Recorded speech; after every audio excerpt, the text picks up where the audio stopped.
I just got three things to say. God bless our troops.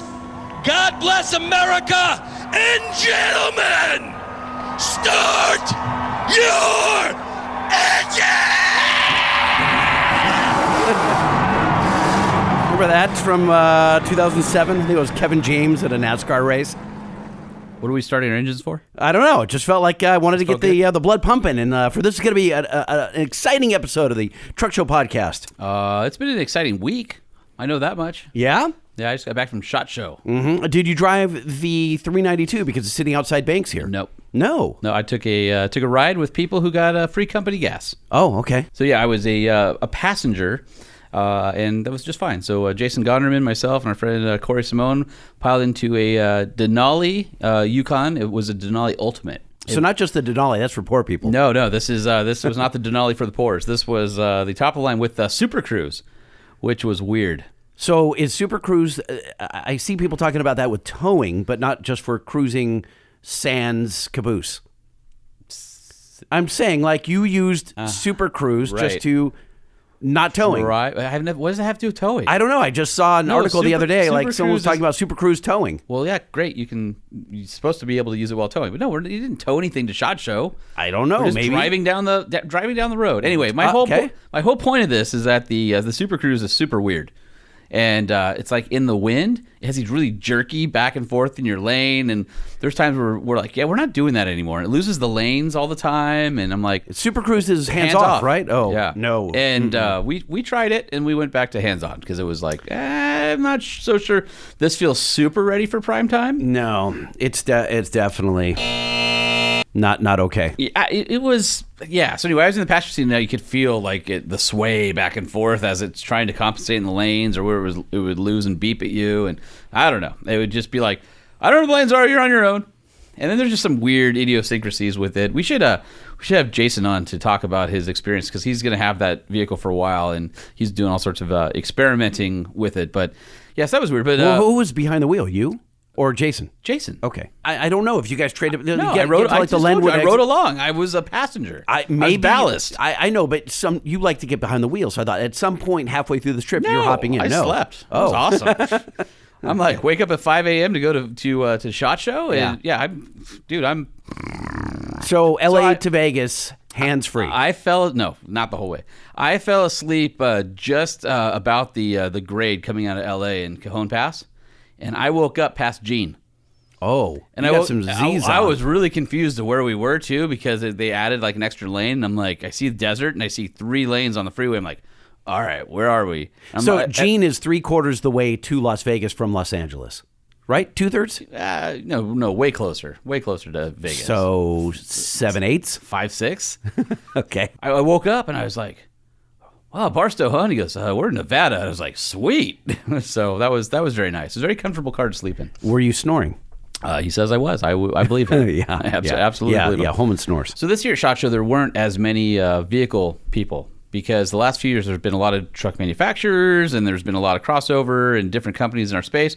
Not as many this year, but the guys from Plan B, they wanted us to come by the SEMA booth to see their armored vehicles at SEMA in the West Hall. And we had passed by, but we weren't able to circle back. Well, I saw them at SHOT Show hawking their armored wares and talked to the guy there. So hopefully we'll get them on the show at some point. And then I also talked to the guys over at Lenco. They do the Bearcats for the police departments. So working on getting them as well. So some armored vehicle stuff came out of there. And then mostly went to Industry Range Day. And I basically just shot a lot of other people's guns in 25-mile-an-hour winds with hail on the way. So... So it was pretty cold. How is that set up? They just have a 4x8 table full of guns. You can just pick one and shoot it? Exactly. Yeah, there's like a little line, and you go to each stall and each manufacturer. No, seriously? You can just... Really? Yes. Huh. I have a little piece of audio that you can hear Freedom in the background. I'd like to play that. Okay.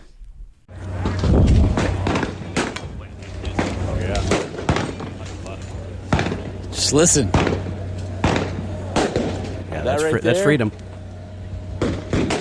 Sound of freedom, my friends. That's right, cruising around Industry Range Day. Got the 2023 SHOT Show. Wind is howling. It's cold, but that's not going to deter all of us to enjoy the shooting industry. So I'm going to cruise around today. shoot some cool stuff. You sound frozen. Get some interviews from the show tomorrow. Wish you were here, Lightning. Not. No, you don't. No, I wouldn't wish me there either. It was awesome. Yeah, I'm sure it was. Fully automatic guns, shotguns, bullpups, pistols, carbines. I don't even know what a bullpup is. The long, it's where the action is behind the trigger instead of in front of it. Oh. All sorts of just awesomeness. Everything, staccatos and Gucci Glocks and all the big guys like Springfield and Glock. And yeah, it was basically a couple days of heaven. Yeah. So anyway, came back last night. Had to rush home. Couldn't stay an extra day at shop because our friend Rich Holdaway, you know him as Rich from Hollister, came down to help finish out the pod shed. And so he was coming last night. But unfortunately, as with just about every truck in the world, had some problems on the grapevine. Mm-hmm. Not every truck has trouble on the grapevine itself. They have just trouble. Right? Well, yeah. He calls me and he's like, hey, we were making good time, but this is where we're at right now. And it was like, Castaic. And I was like, well, let's figure some stuff out. So anyway, he came to Banks yesterday. Yes, he did. Limped it into Banks with a 10, 11,000 pound, 25-foot trailer. And I gave him a plan B option. I said, listen, I've got this Titan XD, and you couldn't write this any better, right? We talked about it in the last episode where I said, hey, I've got a Titan, and you thought it was going to be a half ton, and I thought it was going to be half. No, they gave me an XD, and I'm like, oh, this is a lot of truck for just moving the studio around, but we appreciate. Came in handy, didn't it? It sure did, because I drove that up from HB, and I picked up Rich's trailer. I towed it the 40, 45 miles back to my place, and last night we were doing 65. We were passing that 5.6 Endurance. Awesome. The thing towed like a champ, no trailer wag or anything, and Rich was behind me with his unloaded Super Duty going, dude, that thing looks stable the whole time. So it's funny how sometimes these things just work out. So shout out to Nissan for giving us the truck, because we're thinking, oh, it's an XD. We'll put some light desk and some chairs in the back and we'll move our studio. No, we towed the frickin' construction trailer. No, you used that thing. Yeah, it was great. I had an idea that he was going nowhere. Banks has arrived, by the way. Yeah, that's right. Gale Banks has entered the chat. Guy? No, wait a minute. So wait, if we're in the Banks conference room, the big guy gets to just waltz in and interrupt the podcast whenever he feels like it? Well, actually, pretty much. Adjoining is a more gracious word. Yeah, I'm interrupting. All right, so here's what we do. Let's do the thank you to Nissan, and then we should have Gale promote the Banks Power product. Oh, really? Product of the what's the product of the day? I don't know. It's up it's up to Gale. Oh, whatever okay. he wants. He gets to choose. All right. So first of all, we have to thank Nissan, our presenting sponsor, and again, thank you for the Titan XD, because we actually used it. Well, so Rich and his crew couldn't get over how luxurious it was. They walked around it like 4 times going, this is as nice as you guys say it was. They're banging on it. They're like, well, it's easy to think that we're shills or something. What, because he's opening and closing the door a bunch of times going, it's as quiet as Lightning says it is. When I drove it and I was towing the trailer, the one thing that was in my mind was, what a shame they don't sell more of these, because this is such an underrated truck. This thing tows awesome. And I've towed with the XD, but I haven't spent a lot of time towing with the gas. I used to tow with the diesel when they had the Cummins available. And I've only towed with the gas once, and that was a big boat out on a media drive. And obviously it wasn't like your own backyard, so I didn't really get a chance to feel like it would be like on our streets, on our roads. Towing the construction trailer, dude, it was awesome. And I was like, man, this thing is so nice. It has the telescoping mirrors on it, and it, the transmission was great, the integrated trailer brake controller. Hold on. It took you how many tries to back up and get the ball hitch? Well, I'll spoil it. Once. Once. Yeah. Perfect. Right in alignment. Yep. Watched it in the camera, dropped it on it, and So anyway, we got that. They're at the house right now, building out the pod shed. So they're doing drywall today. Can we not call it the pod shed, please? No, that's the pod shed. And we got them here. His truck is over. Shout out to Bud's Diesel out in Midway City, not too far from me. That's Huntington Beach. There is no Midway City, by the way. Well, it's technically Midway City. Yeah, whatever. But Bud's is there, so they were 2 weeks out. And Rich is like, do you know any diesel shops? I go, yeah, these guys you used to work with when I was at Diesel Power, they're like 2 miles from my house. So he calls them up, tells them what's going on. They're like, we're 2 weeks out, but since you're out of town, we'll get you in at 8 a.m. tomorrow. We should interview Nick at Bud's Diesel. Yeah, so Nick got him in this morning. So Okay. so we should interview him and thank him for taking care of our man Rich and the Super Duty. So he looks like an oil cooler failed, and so nothing catastrophic, but not like the head It gasket. didn't get catastrophic. But the moral of the story is thank you to Nissan for saving the day. Yep, absolutely. So if you are interested in a Titan XD, 5-year, 100,000-mile warranty, or the Nissan Frontier, head on over to your local Nissan dealership or go to nissanusa.com, where you can build and price and see just exactly how nice you can make your Nissan. All right, so we've got Gale Banks in the studio, and we were going to bring him in for like the big intro, but he just waltzed in, and I think we give the. I'll go out and you come No, in. Stay. I can come in again. Well, this is normally where we do the Banks promo, but it would be fun to have. What's your favorite product right now that Banks offers? Would it be the iDash, the Pedal Monster, the diff covers, speed brakes? What's the one thing that you are fancying today? I think our breakout product currently is the one I fancy, that being the Pedal Monster. Okay. That thing fits anything made in the world. It's that universal. Our iDash Super Gauge and Data Monster instruments also fit everything in the world, but they aren't quite as emotional as a... You could dial up the screws on the Pedal Monster. Yeah, and I don't know anybody who's experienced a Pedal Monster and taken it off their vehicle. It should be called It should be called the Smile Monster. Yeah, that's. I mean, I have seen. Or you're going to have a monster. Or the Giggle smile. Monster. Yeah. I have watched grown men giggle like school children, putting it on their car or their truck, and of all sorts, from Subarus to full-size diesel pickup trucks, and they all have the same reaction. They're like, "What the f?" Yeah, Like, it's hilarious. yeah. I had to bleep myself. Sorry, Yeah, but you did. But they all have the same reaction. They can't believe what it does. Well, and I'll tell you this. I spend a lot of time in Facebook groups and forums, and especially in the Jeep community. And before it was the other brand that everybody would mention, and now people are like, "Oh no, you got to get the Banks Pedal Monster." And people are like, "Oh well, I had this problem with it. Yeah, active safety. Oh, I use this one. I didn't really. Oh yeah, there's 30 levels of adjustability." And so the message is getting out about the benefits of the Banks version. So now all these people are starting to evangelize and say, "No, you got to go with Banks." And it's kind of cool to see. Yes, brother, bring it. And one thing we do, there's the feature set. I come from racing. We'll talk about racing more when we talk about our industry and where it's going. And I think there's a number of questions you had for me on that. I do. Yes, we do. Oh, I'm not gonna put them in front of you. We're gonna ask you're them. gonna surprise me. Yeah, you have to shoot from the hips. Okay. Just like we do. Okay. All right, so But the feature set on that product starts with making it safe. And if it fails, you still have the stock pedal. It can fail completely, and you are not stranded. The other part is in reverse. If you like quick pedal, you don't like it in reverse. I'm just telling you.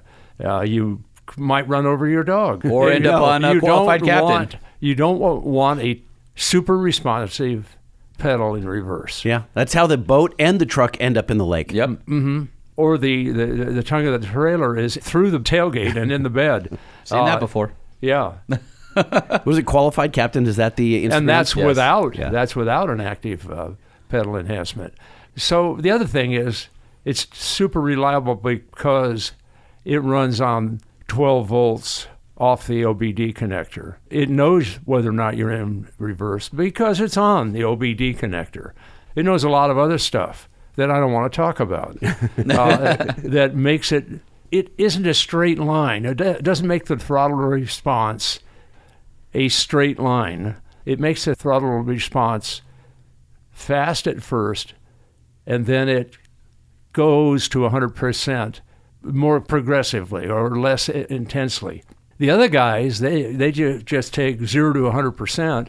It's now 0 to 80%, and the last 20% of the pedal is just dead.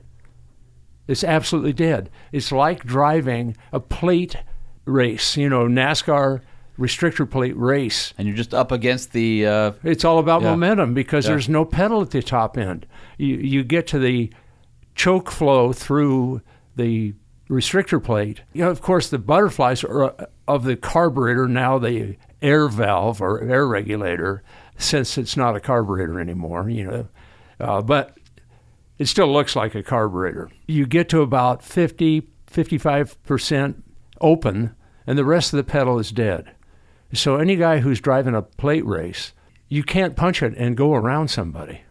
Yeah, that's it. That's all you got. You see freight trains all over the place, where everybody's nose to tail. So, you got the fast guy freight train, and then you got about 8 car lengths. And then you got medium guy freight train, and then a bunch of stragglers out back, as usual, filling the field. The point being, I hate that feeling. As an automotive performance guy, I want pedal all the way to the floor. So we did performance curved throttle response, performance shaped throttle response, and the mid range is wild. Or you can that's where the fun is. Oh for yeah, sure. And if it's too much off the line, this is kind of up to about 10% throttle. I came up with the idea: let's let the user customize off idle. In other words, if you got a super quick, in traffic, traffic lights, etc. You don't want to be barking the tires coming off idle. Yeah, you're talking about speed-based trim. Exactly. So you can limit the amount of added sensitivity below 10 miles per hour. And there's different levels of that. Absolutely. It makes the thing ultimately tunable. Anything else that's out there is not. It just isn't. We put a feature set in there. We've held our price as well for years now. The feature set is so great, we're easily worth twice what the competition is worth. I mean, our engineering effort continues, of course. We're constantly refining all our electronics. It's endless. And we're adding double E's, something fierce. Electrical engineers, Yes, for those I'm not in sorry. the school. We're also getting into the hybrid powertrain development business for the Army. Okay, well, hold on. Yeah. That's towards the end of the show. I mean, that's electrical too. Yes. There's a lot of electrical engineers at Banks. Okay, So anyway, for your pedal monster, go to bankspower.com. All you have to do is type in your year, make, and model, and it'll lay out the ones that fit your vehicle. There is no product like this. There really isn't. Everything else is hobby shop at best. So says the man. The Truck Show. We're gonna show you what we know. We're gonna answer what the truck, 'cause truck rhymes with the Truck Show. We have the lifted, we have the lowered, and everything in between. We'll talk about trucks that run on diesel and the ones that run on gasoline. The Truck Show, the Truck Show, the Truck Show. Whoa. It's the Truck Show with your hosts, Lightning and Holman. Gale's over there trying to sing. Awesome. I am singing. I'm not trying. You listen to it, All right, I got a picture for you. Okay. I was singing Desperado on the way in. All right, I got this picture for you. This arrived at my doorstep yesterday from our listener, Jason Broom. And Jason had sent me a link to a product. And he said, you need this for the podcast studio. And I said, well, you have to be on Santa's list because I'm broke at the moment. Okay. And he said, well, Santa is going to come early. And I thought he was kidding until this showed up. Oh, that is a Dr. Pepper mini fridge, isn't it? It sure is. Oh, my So God. we- Wow. We will have water and cold Dr. Pepper at our disposal in the new studio. No, Thanks love to it. Jason Broom. Wow. Thank you, Jason. Appreciate that. Yeah, I also have something that I told Rich about that he has to wire in. So I'm not sure that I'm okay with that because Why? Because where you told him to wire it doesn't really work, and I don't know what it is. So it's you will like it, and it should be on the ceiling, I think. Well, that's what you said, but Yeah. the way the ceiling is pitched and the way it's going together, I don't know if That's that what I is. want. Yeah, I want it hanging from the ceiling, and it's just it's like a faux neon sign. Mm-hmm. Do you want me to spoil what it is now? No, but you should talk to Rich to make sure. I did. That no. You need now that Rich is working on it right now and sees how the layout is and stuff. Okay. Should have a conversation to make sure that he. Well, where would you want a foot tall faux neon sign? I think it'd be cool in the ceiling. So is that what it is? Is a foot tall neon sign? Yeah. Oh, great. But I'm not telling you what it says or I the art. think there's several spots along the wall that would be perfect. Okay. Because you got to remember, we can't have it hanging down too far because it'll get into the cold air coming out of our mini split or the TV. I don't think that'll matter. It's LED. It's not real neon. There's a plan. There's a plan, and we have to make sure that it fits with the plan. So I think, well, first, should we play an intro for Gale? I feel we Yes. just came out of the intro. Well, okay, which? It's got to be entrepreneur, right? Because No. I feel like that's the theme of this. No, we've done a lot of entrepreneur. I think it should be old-timey shop talk so he can tell us what he's working on. Really? Well, yeah. No, but Hey, Gale, do you like Barbershop Quartet? I love it. There you go. Okay. Yeah, love it. What's in the shop? What's in the shop? Tell us what's in your shop. A segment where handsome guys talk about your build. A crazy consumption that'll keep the whole world thrilled. What did you make? Why is it cool? We all want to know. And now it's time for some shop talk. Shop talk? You sure about this, That homie? sounded like ragtime. Oh, ragtime. Ragtime? Yeah, okay. Yeah. I'll go with that. Didn't sound like a barbershop. Sorry, are you okay with the ragtime? Yeah. Oh, okay. Oh, yeah, I'm there. I mean, we could play death metal for him. Does Gale want to hear death metal? I remember ragtime as a boy. I do too, coming from my grandpa's Yeah. Victrola. Well, Grandpa is here. I feel like he's talking about 5-star. Hotline. That's not No, what that he's would be talking about. like a barbershop quartet type of deal, Yeah, right? they harmonize. Yeah. yeah, they didn't do a very good job of it, but You need, No, there was no harmony there. no, absolutely not. We need auto-tune desperately. and they're old school barbers, you know. They shave your neck with a straight razor. I have a barber that I go to, and he does the same thing. Yeah. He's old school barbershop. You sit in a nickel-plated chair with horsehair stuffed cushions, and he pulls out the straight razor at the end of the day and or the end of the haircut, and he trims around my beard and gets all the ones that are on my back that are coming through my collar. Yeah, I'm all glad they're that. cutting those. Yeah. Yeah, Well, he's you right know, on it. you know, It's gross. Shout out for Dane over at Eagle and Pig Barber in Costa Mesa. Eagle and Pig. Yeah, it's awesome. So I'll tell you a funny story. I go in there, and he's like, hey, we're doing shots. And I'm like, that's why I love you guys. So they give me a shot. And so I took it. And everybody else in the shop looks at me and they go, no, we do it together. So I figured out that's how you get a second shot. Is So you I walked into one in Long Beach by me, and the guys are all staring at the screen, and it's behind me. So I walk through, and I turn around, and it's adult films. They're just watching adult films, drinking Yeah. beers. I'm like, that's a barbershop. Now you got to be careful though. Yeah. They can be, as long as they're slow rolling the beers, because you don't want an uneven haircut. No. You don't want the experience to overshadow the good haircut you came to get. Is what I'm saying. All right. Well, we have the one and only Mr. Gale Banks in our studio, which is actually his studio because we're once again at Banks to borrow the conference room. So we've got probably another week, and then we'll be back in our own studio. So thank you, Gale, for allowing us the opportunity to use some space here. We've had you on the show several times. Everybody loves hearing Gale, and we've talked about your history and sort of how you became an entrepreneur and all that. What I'm really curious about in this conversation is something you and I have talked about lately, and that's really the industry and small business today, how Banks has lasted 6 decades? Is that where we're at now? 60 years? Yes, So over 60 years. It's 64 years. What it's like with all these venture capitalists buying up the little guys now, all these legendary brands. I want to talk about where you see the industry going, where you think the pitfalls are, all the things that are kind of Gale Banks, while we have you here, sort of perspective on the landscape of small business and automotive. I think that is a really cool conversation to have. Can I start with an actual email? Because I think it might jump us into this. Sure. Because I put out the word. I said, hey, we've got Gale. Send us your questions. And one of the first questions that came in was this. Hey, Gale, big fan. Have you ever been approached by one of the big capital firms to buy Banks? Seems that with a company as solid as yours, it would be a valuable asset to their portfolio. Sentinel Capital Partners comes to mind. They own Holly and a bunch of other brands.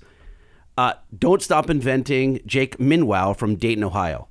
And so there's a list of Holly brands in front of Gale right now, it's bizarre. I feel like that it's something that Here's what I think is happening. Gale's going to buy Holly.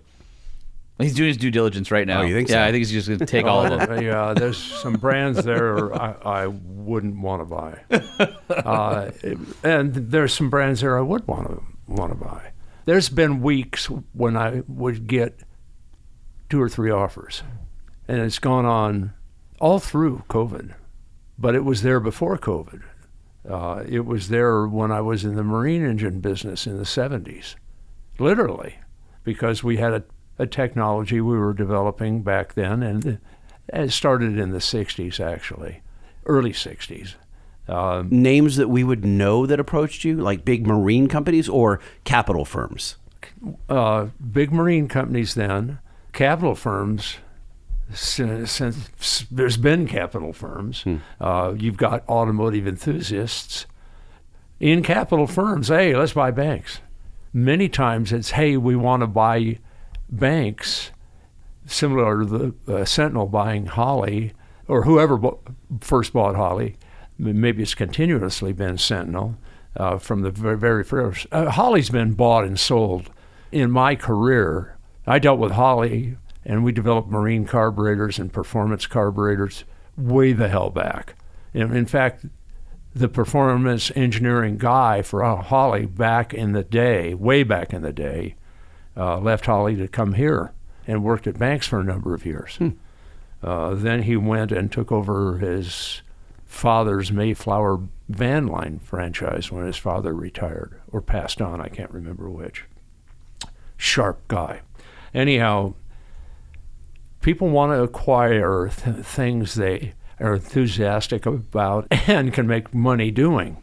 Some of the former Holley acquisitions have been guys coming in, acquiring Holley, and then, as Sentinel has done, using that as a central core enterprise, naming their entire outfit Holley, even though Holley ultimately comprises, 30 or 40 brands. I've never been a guy who wants to be acquired. I'm having too damn much fun doing this, and I don't say that casually. We've had this conversation, you and I, about how I don't think I'll ever retire because I like working too much, and you are committed to running this thing all the way to the end because you love working. I mean, as a guy who's 80 years old, I pump iron. You don't look a day over 68, 4 times. Gale. That's a huge compliment. You're welcome. Being healthy, not carrying a lot of weight, pumping iron, doing aerobic stuff, rowing is my current thing. By the way, this is him talking to us without talking to us. I know. Kid. just so we're on the same page there, like it happens often. I know. He goes, you pudgy schluppy. No, I'm not saying that. We are. But that picture of you and one of your mentors on the police department in Huntington Beach. Yeah. Here's on Sean's.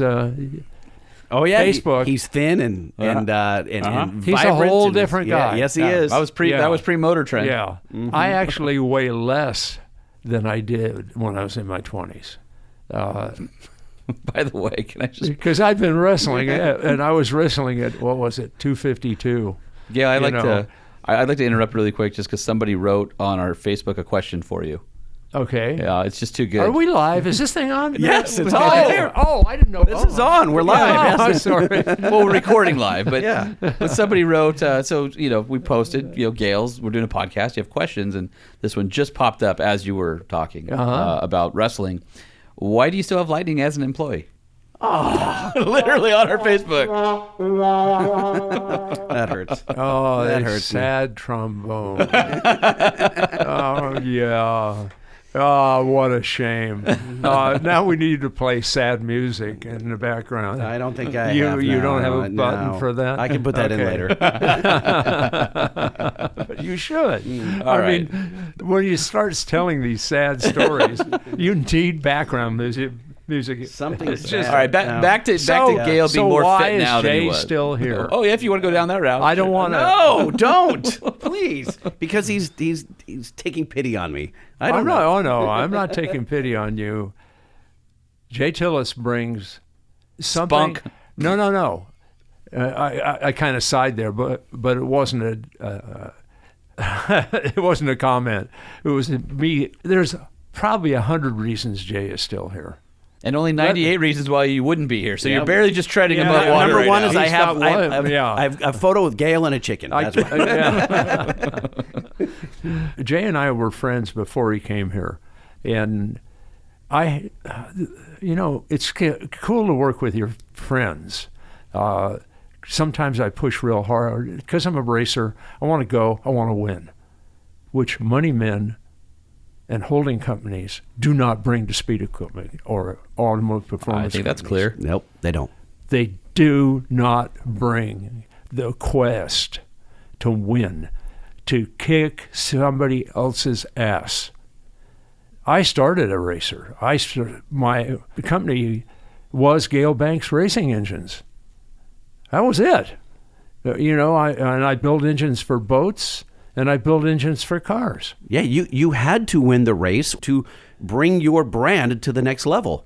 I mean, it was all tied together. Your passion, the outcome of the business, the even success more of the engines. even more important, his name was on Well, that's what I'm every saying. product. I understand. That's the brand I'm Right. talking about, right? Yeah. It's not like fast racing marine engines. Well, why? No, it was Gale Banks. Why did General Motors just get announced that they're getting into F1? Right? It's for branding, and if they fail, that's going to look bad.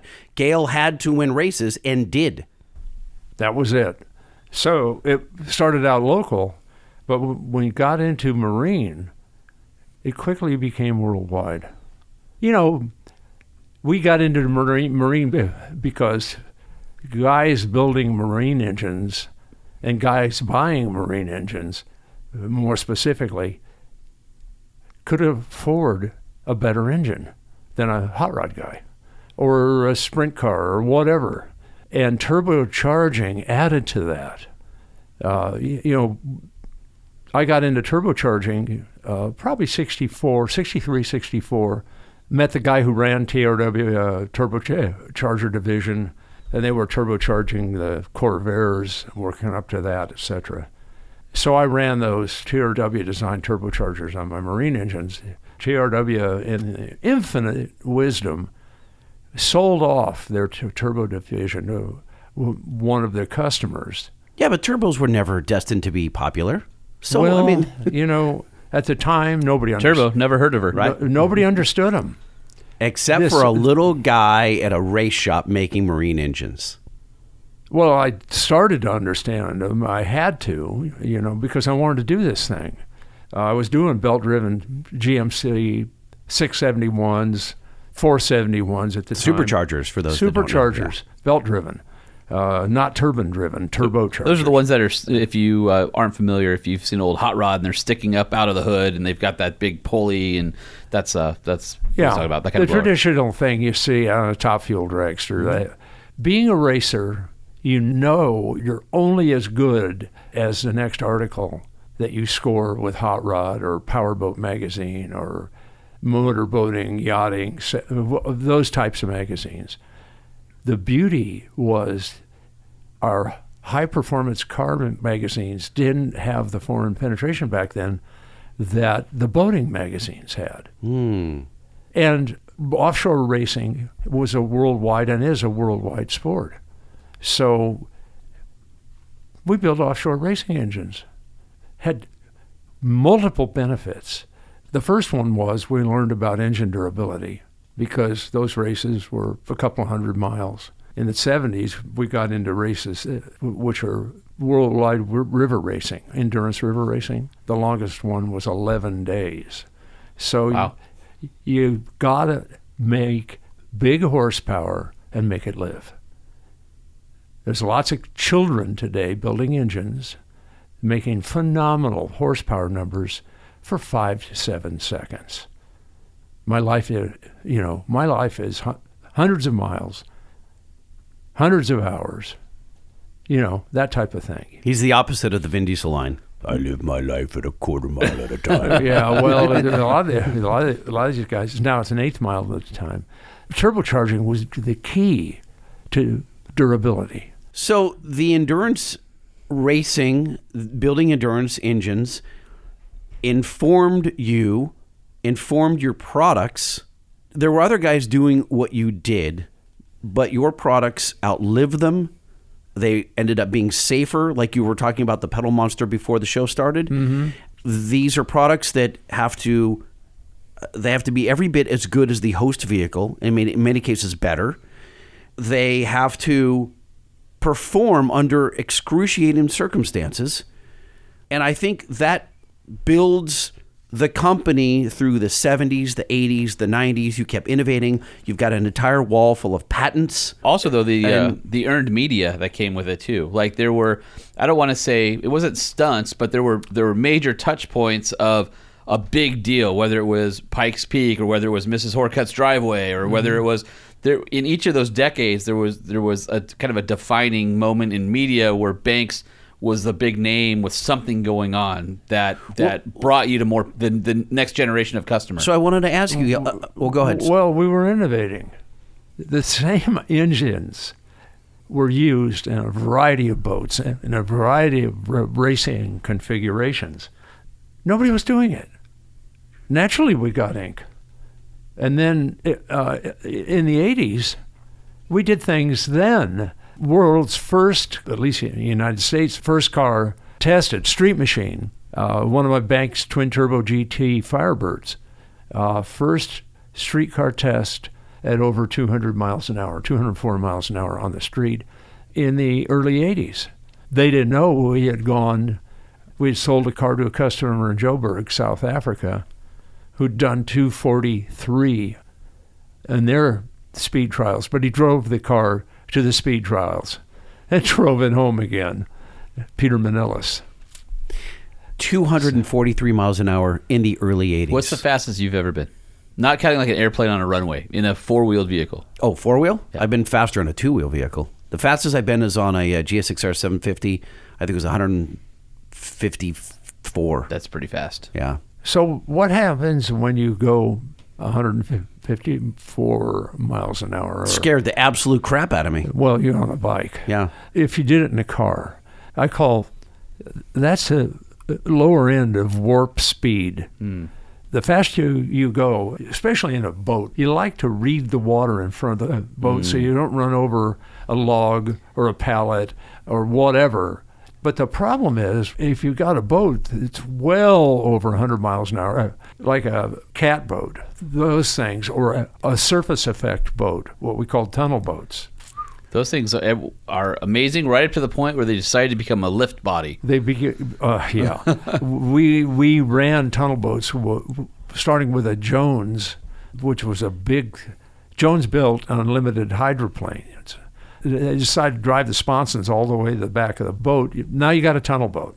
It had zero compression ratio in the tunnel. To unwet the boat, you had to bring the bow up. It's actually like a pickle fork.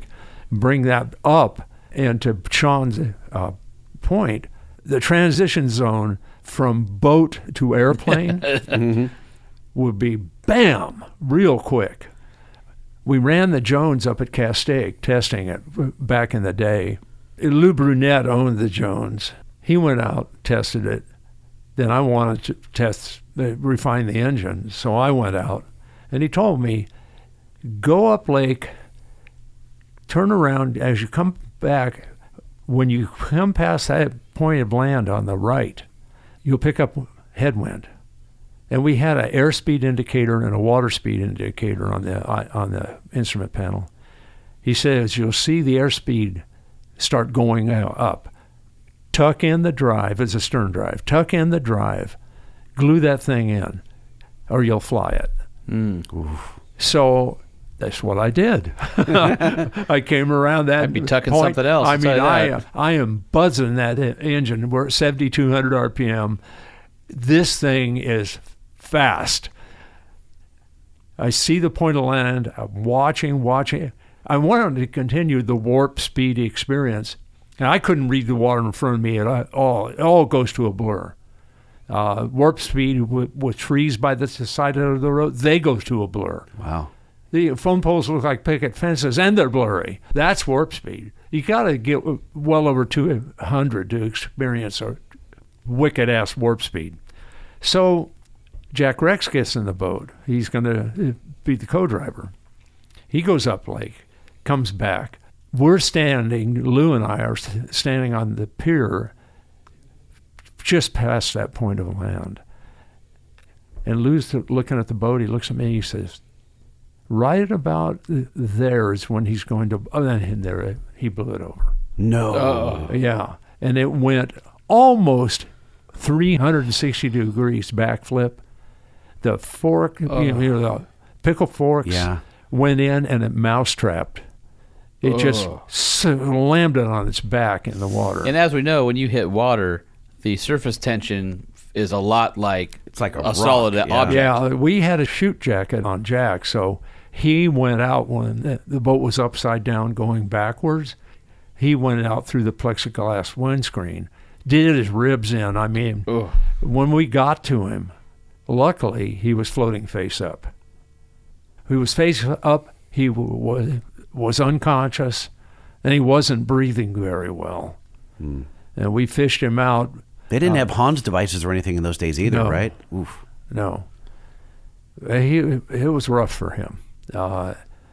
But he survived, and best I know, he's still with us. And he has a hell of a story for the bar and his grandkids.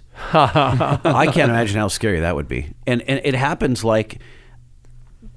I've never been in a crash like that, fortunately, knock on wood. But I recall snowboarding in Mammoth.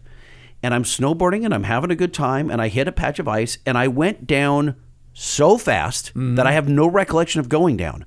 I just know that my arms must have gone out in front of me to try to stop me, because when I got up, my shoulders were not connected to I had dislocated both shoulders, right? Yeah. They were, and so I couldn't move my arms. Yeah. I had hit so hard, but it happened so quickly, and I was able to kind of barely sit up, and I go, why can't I reach out? And neither, I don't know what the bones are called here, but they just weren't connected to the sockets anymore by about an inch.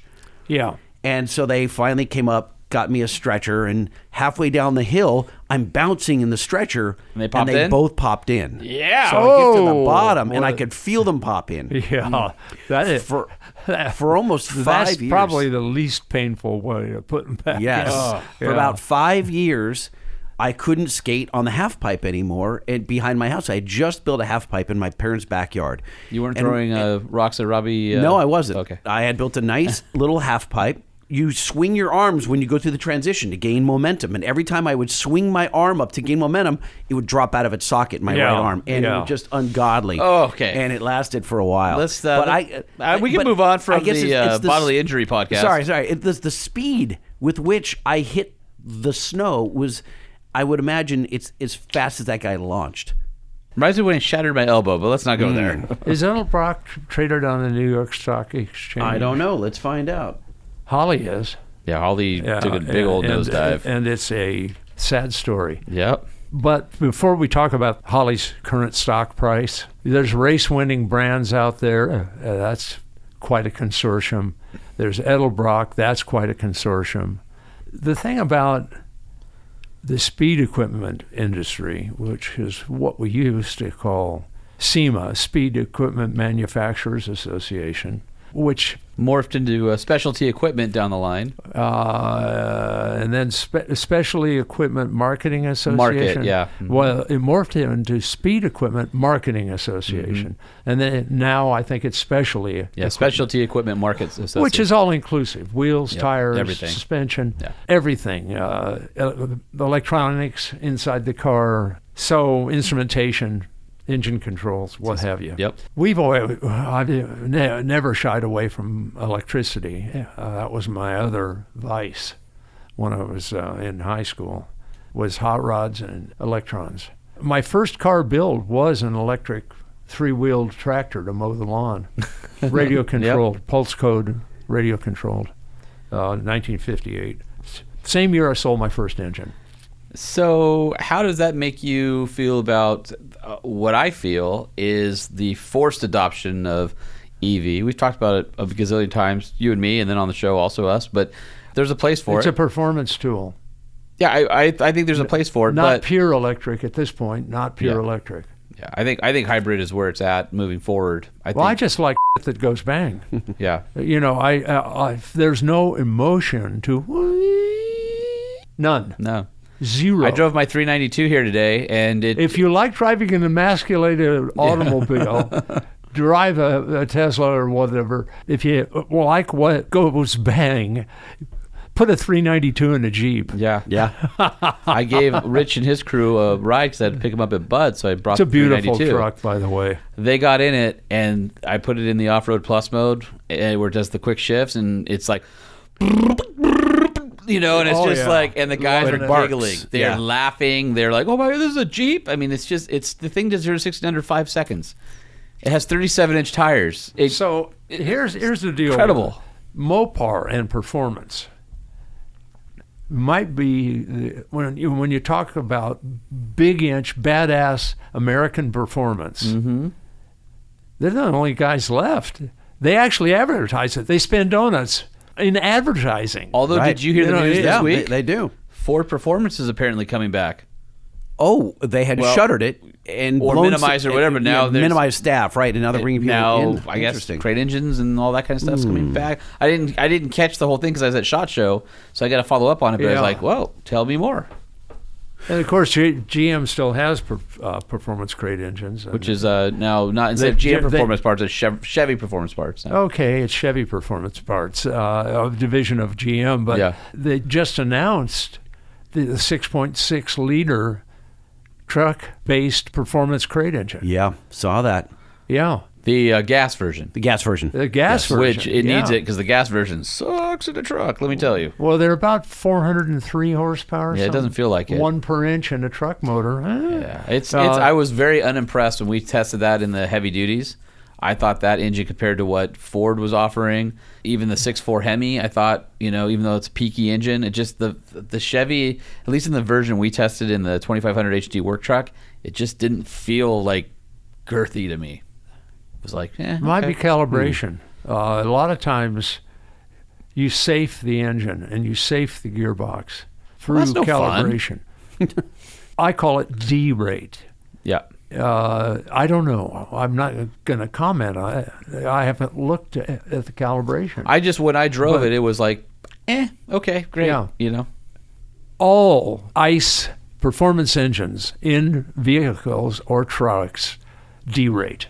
They protect themselves. How aggressive that is, I can't tell you. But I can tell you in a car or a Jeep or whatever, I can tell you in a diesel pickup, and we honor their D-rate system. We bring you the performance without violating grossly their limits. So you can stay in the loud pedal for hours and still have a good performance increase rather than 6 or 7 seconds. If you go to 10 seconds, 40 horsepower goes away or all your gain goes away. Literally, the guys will smoke out the DPF, the diesel particulate filters. They overtemp the exhaust. Huge D-rate there instantly. Overspeed the trans during shifts. There's an RPM limit during shifts. A lot of these guys blow through that RPM limit, and it takes out huge amounts of power. Huge. For 2 or 3 seconds. So I remember when we were testing Holman, I don't remember if you know this or not, we were testing a tune, I think it was a Ford. Okay. And Gale is over here on Aon, or one of the streets behind our building, and he's matting it. No, he was in Mexico. I'm sorry, he was in Mexico. Okay. We were in Mexico where we do our testing. And he mats it, and during the shifts, it would derate so badly, his head would go forward. It was like a bobblehead. He was expecting it to keep, accelerating. It would go, my head kept hitting the windshield. Right. That's how bad it gets. I didn't know about that until he printed the graphs to prove what he was feeling. He goes, this is really derating during the shifts. Like they're overfueling it, and it's causing all of these ills. The truck is withdrawing the power. It doesn't want to be overspun. It doesn't want the EGT side. It doesn't want all these negative things. So then he prints out the graph. We look at it, and there's these huge troughs in the graph where it would fall, and the power would be pulled out by the ECM, trying to compensate for the additional fueling or the heat or the overspinning transmission or all these things. And that was really interesting to see. I'm curious. So then they advertised the power number, which you can only enjoy for 5 or 6 seconds. Right. Right. It's ridiculous. And this goes back to the endurance. But your fuel background. economy is gone because they're just pissing raw fuel. Right. The oldest diesel horsepower trick is black smoke. Everybody back into the late 30s, when the diesel came to the United States, people started overfueling them to gain performance. Just unbelievable. Guys in the Midwest or in the Rockies, where the companies are, where the air is pretty clear, can put up this smoke signature like a symbol of their manhood. You got nothing, guys. I feel when I was editor of Diesel Power, we didn't talk about DPF deletes, and we never showed smoke on a vehicle that had a license plate on it. And because I was of the feeling that we didn't want to hasten our own demise for the sport that we loved and the tuning of diesels and all that. Well, here we are because of regulations. And let me back it up a little bit. I was on a Jeep Gladiator forum, and everybody's like, we need to write Jeep a letter and tell them to bring back the EcoDiesel Gladiator, or excuse me, the EcoDiesel Wrangler, because it's only available in the Gladiator now. And I said, you guys don't understand. A letter writing campaign at this point, it's not. That ship has sailed. You could have 500,000 if you want it, but the problem is because of regulations, because of the emissions, because of the cost, and all the other things. There's no letter writing campaign, even if 500,000 of you said you're going to buy it, that's going to bring that back. Yeah. And we're at the point where Ford has dropped diesel from F-150. Ram has dropped EcoDiesel from Ram. Jeep has dropped EcoDiesel from Wrangler, but not Gladiator yet, but it will be. The only real Colorado 2.8 gone. The only diesel light duty really left, I think, is the 3-liter in the Chevy and the GMC 1500s, because that engine is so new. It was designed for the regulations and everything. But True. The life cycle of all these other engines, you look at the Colorado, that 2.8 Via Motori engine dates back all the way to the CRD Jeep Liberty. I mean, it's and beyond Really and old. before that. Like, that was an old engine. But all the Volkswagen stuff's gone. All the light-duty diesel BMW stuff's gone. All the Mercedes stuff is gone. And, Mercedes was one of those companies that was known for light-duty diesels for decades in S-classes and things like that. All gone. Is light-duty diesel dead for all intents and purposes Probably. in the U.S.? Yeah. Probably. The 3-liter GM is LZ0 that's probably what 30,000 of them a year or something like that. That's about right. Yeah. It's not huge, but it's worth doing. Yeah. It's a quirky design. A lot of that engine was designed outside of GM, so to speak. I've got the whole design exercise. I can't remember exactly who it was. Might have been done in Italy. A lot of that stuff is. But it works, and it appears that it'll be the last man standing in trucks, in light trucks anyway. Yeah. I mean, they've just gone. They went from the LM2, now it's the LZ0.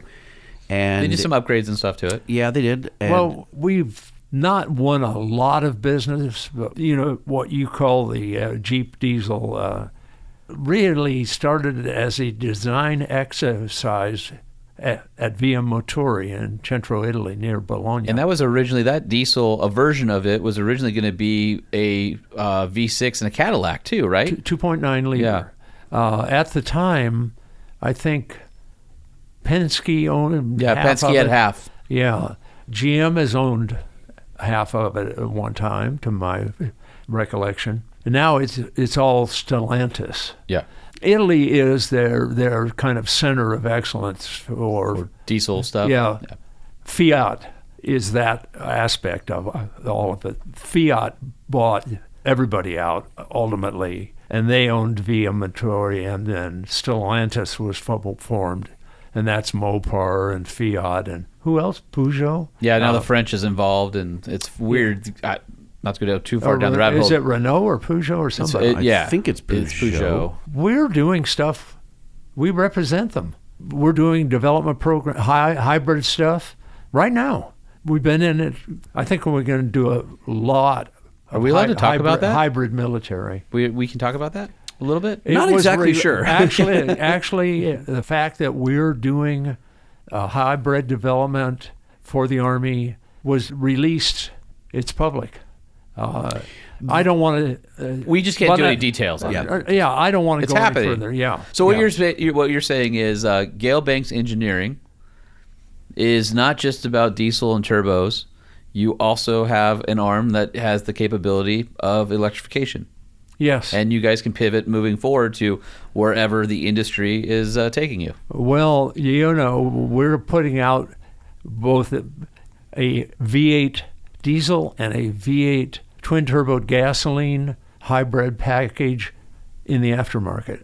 Is that just being announced here right now, Lightning? I think it is. Is he getting ahead of your marketing? I can tell you right now, I haven't written the press release, so. All right. Well, you got it first right here, out of Gale's mouth. We're going to do a diesel Pikes Peak effort. Paul Dallenbach will be driving it at Pikes Peak. This year I'm helping him with his open wheel Buick turbo alcohol engine in his open wheel effort. We were going to go this year, 23, but he wants to do this open wheel thing. The weather has prevented him getting to the top. They shortened the event. Yeah. So last year it was very wet. It was very wet, and you couldn't see even. They 16th mile ran in to front the of you. top last year. And had a rough time doing it. Yeah, it cleared up at the top. The year before, they stopped about halfway up and called it a race. But nobody compares the time halfway to anything else. It's like guys who hit home runs. If you were Jews, there's a little asterisk by the... There should be. Oh, yeah. Hopefully there is. There should be. I have booed Barry Bonds in person. It felt good. Oh, really? Yeah. Did you really? Yeah, I did. Petco Park. Padres versus Giants. Yeah. Right behind home plate. Just gave him hell. Yeah, it was more than boo. We go far afield on that one. We're touching a lot of things here, but I wanted to, since we're talking about... So we do outside engineering. We first sold engines to the Navy in 1976 for the Underwater Demolition Team Frogmen, UDT Frogmen, before they were called SEALs. So Navy, on and off, has been a customer of ours since then. I don't think many people know that about Banks, that it's a large engineering firm that has... No, I'm laughing because I'm thinking of Gale's story. I remember coming here one time, and there was a giant, 60-foot gray boat. Yeah. Like back by the wall, and he goes, "You don't see that." Yeah. It's massive. It's a giant gray boat in your warehouse. Of course I see it. He's like, no, you don't see it. I'm like, Gale, it's right there. No, you don't see it. Well, there's a vehicle right now that I walked, like Rich Holdaway and his crew. I gave him a tour last night when they came in. And I'm like, you're not seeing that thing right there. They're like, I guess we're not. It's massive, but I guess we're not seeing it. I'm like, you're not. Nope. No phones, no nothing. I just have to laugh. I don't think a lot of people, most of our listeners know Gale and Banks, the brand, for aftermarket performance parts, I would assume. That's fair. And I don't think many people know that he is... So there's GBE, Gale Banks Engineering. Yep. And then there's Banks Power. So one is the consumer-facing and one is... Gale Banks Engineering owns Banks Power. But what it does is far bigger than Banks Power. Much in the way Used for Adventure owns Truck Famous LLC. I see how it works. And GBE, the first contract was... about 1960, the jet boat, limiting speed valve gear analysis. The guys were unloading jet boats, and the valve gear, daylighting the jet intake. I mean, unloading meaning coming off the throttle? No. No, what do you mean? At full throttle. Oh, okay. Coming out of the hole, or also daylighting the intake on the jet drive. Oh, it's overspinning. It's coming out of the water. Overspinning it, yeah. Okay. We came up with a design for Chevrolet at that time. Valve spring, retainer, and that's all it took, really.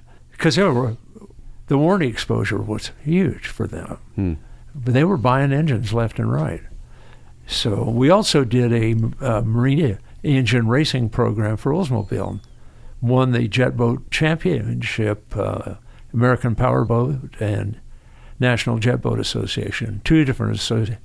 We were national points champion in both, with an Oldsmobile engine running against Chevy big blocks, a 455 Olds. How did we do it? I'd redesigned the cylinder head. That's how we did it. Well, the other part was we made the oil system work at 5,200 RPM where it wouldn't before. Guys were trying, but they were failing. Turns out you need cooling and lubrication at those RPMs. Yeah, you do. And you need air density specifically through the engine. We worked for Oldsmobile in 1970. We worked for Chevrolet. 2 different programs. One was in a marine engine racing program. Mm-hmm. And those were Gale Banks Engineering, right? Yeah. And so how it works, again, is Gale Banks Engineering is the parent company. It's also the one that you can hire for your large engineering project. Banks Power is the consumer-facing, the one that I work for. We make the performance parts. And Banks Tech is the engine assembly plant that's next door that currently makes all the engines for the Joint Light Tactical Vehicle. If you come down, was it Dugan Street? Is that how you pronounce it? Yeah. It's like the Banks campus here. It is. Building there. I wish we owned one more so we could just fence off the street. Wouldn't that be cool? I think that if we owned one more, we own like 60% of the street, then we could fence it and call like Gale Banks Way or something. Yeah. Coffee and donuts. Yeah, on we could do Saturday that too. mornings, yeah. Or just donuts. You Just and me donuts. after work. Yeah. Just block off the street. Yeah. Yeah, we got to circle back to the VC stuff, right? Okay. I know Gale was talking yeah, about yeah. Holly. Yeah. And I have a friend I've got several friends actually who were impacted by their brand being purchased by a bigger brand and lost their jobs to it. Was that AEM? Might be one of them. Okay. But there's others out there, and as they consolidate and move these places and centralize them from their decentralized locations, and as the stock price becomes a driving factor, it seems like, and I'm gonna say this from my opinion only. This is not Holly specific. I'm just gonna say that it seems that there are some VCs that have handled some brands really well, that have been good stewards of the brands they picked up. And then there are other ones that are very driven by the almighty stock price. And it seems like they are watering down the history, the legacy of these important brands. They're watering down the brand equity, getting rid of the people that are the ones that are innovating and creating the product. And then I don't know what they're going to do with the brands. And it seems like this is a repeated thing in the industry right now where big company buys little company, blows people out, has an extra brand, but now that the economy is starting to sputter and interest rates are so high, at what point do they start spinning these brands out after they've taken all of their worth and now they maybe don't have that equity in the name anymore? Gale, you've seen this over and over again in the industry. This is a cyclical thing. What's your take on that? My take is cycles. There's business cycles, first of all. I think there's an industry thing going on here as well. The entire industry. Aftermarket performance parts? SEMA, let's call it SEMA. Okay. And I hope I'm wrong. In the case of acquisitions, a bunch of us, I think I'm the sole survivor. There's you and a couple of companies. I would say, if you look at the landscape, you've got Banks, which is independent, and there's another massive industry within automotive, the suspension industry, and the only independent big player anymore are the McCurrys at Skyjacker. And they are fiercely independent and fiercely want to stay on there. And you start looking around those medium and big sized businesses. So you have business cycles. We're softly entering a very, very mild recession right now. It's different for different industries. Of course, when you have a severe recession, it hits everybody. There's no place to hide. This will be my 9th, I think. Some of them have been really severe, but they brought market opportunities. The first one I was in was prior to the biggie for me, which was 1973, 74. That would be the oil crisis period? Yeah. And that was hugely impactful on the racing engine, boat engine, etc. So what did we do? We went pure torque and fuel economy. I came out with headers with 60-inch primaries, and smaller tube diameters, and tuned the headers. They weren't all 60-inch, but some were shorter. But I tuned the headers to the torque peak of the engine. That's where the engine is naturally most efficient. That's why the torque peak is there, and usually accompanied with peak cylinder pressure. I just emphasized that. And worked with Holley, oddly enough, to come up with mileage carburetors and make them part of my package. I trademarked the U.S. trademark Power Pack. That's what I call those packages. And lots of pickup trucks. We also came out with saddle tanks. Our marine oil pan, 14-quart oil pans, weren't selling a lot of boat engines. Guys weren't going boating. So we started making saddle tanks. You know, trucks had like 18-gallon tanks. And today you can't even make a gas tank for an extended range gas tank for a vehicle because of all the EPA. You can do it for diesel. Well, we still had to meet the Department of Transportation regulations for those tanks. But I think today it's so much EPA, harder though. because of EPA versus DOT. Emissions, Yeah. evaporative emissions. Yeah, we didn't have that barrier. So we just rocked and rolled. Trailer Life magazine. I used to love reading those. Some of the truck labels, Motorhome magazine. The products were loved by the guys who bought them. You know, we had like a 0.5% warranty, which is wonderful. If you're not in the industry, to me, less than 2% warranty, you're a magician, and your product quality is off the charts. So you're saying that you pivoted during these downturns, you created other products, and then you did probably better than expected. You got a skill set. The rest of the guys just suffered. They didn't take their skill set and repurpose it. We always do. You know, when you come out of the recession, you want the same crew. You don't want them scattered all over the place, and You lose a little bit of your soul when that happens. And you just hit a key element. These companies, you mentioned some of these suspension companies, and what have you. Who founded them? Have they been around 60 years? Huh? No, they haven't. There wasn't a big off-road truck suspension and none of that jazz. When it comes to the performance industry, the guys who founded it, their names were on the products. Their names. Right, it was Hearst, it was Edelbrock. You had Vic Edelbrock, George Hearst, Gale Banks. Offenhauser, Wyand. Iskey. Oh, Iskey, of course. My mentor, Ed Iskandarian. I mean, not so much anymore. People though. identify with the individual as well as the product. It's just like the back in the magazine day where it was David Freiberger from Hot Rod or Rick Payway from Peterson's 401 Off-Road. The person was as tied to the product, and those things. Well, you're talking about the young guys right now. Yeah, well. Yeah.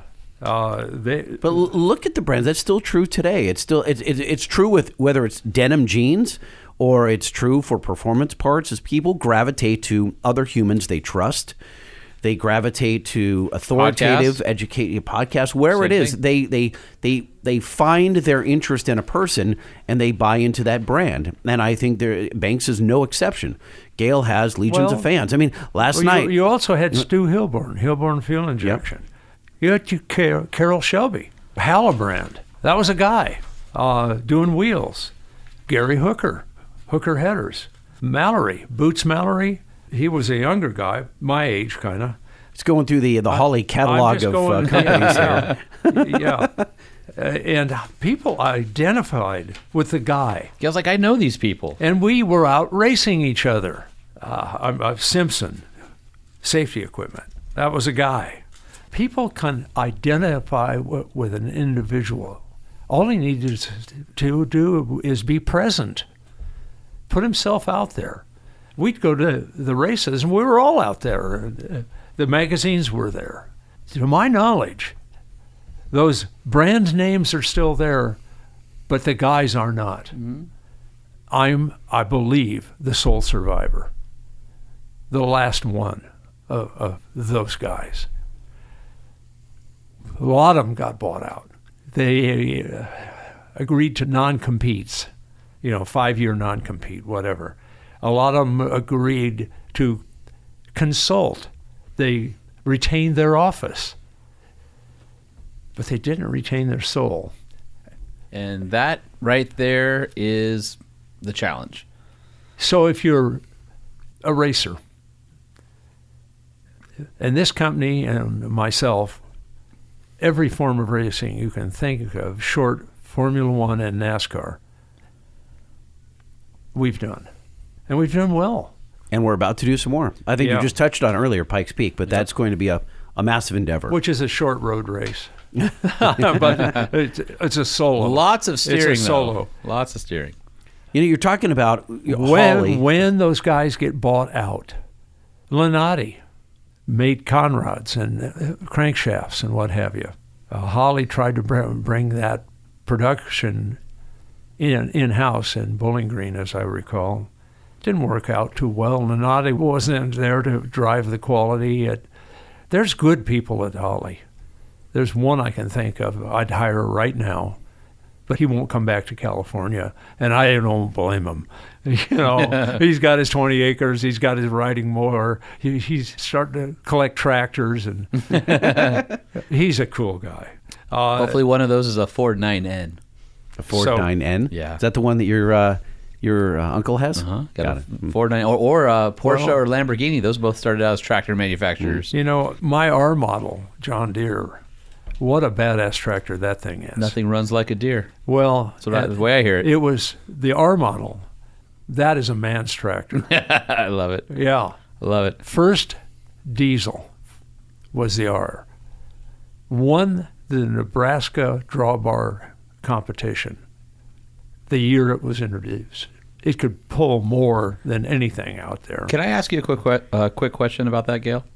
Have you ever turbocharged something silly like a tractor just because you could? Like something you were tinkering in the garage and you're like, this tractor just needs a little bit more and I'm going to put a turbo on it. The silliest would be a Model A.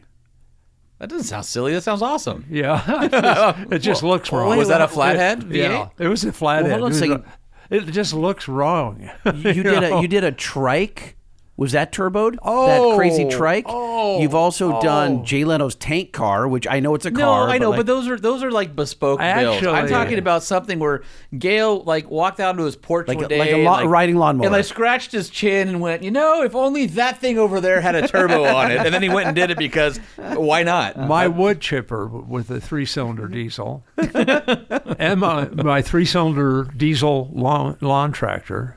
One's a John Deere, the lawn tractor. They have, I usually keep my wood chipper in Yosemite at about 4,400 feet of altitude.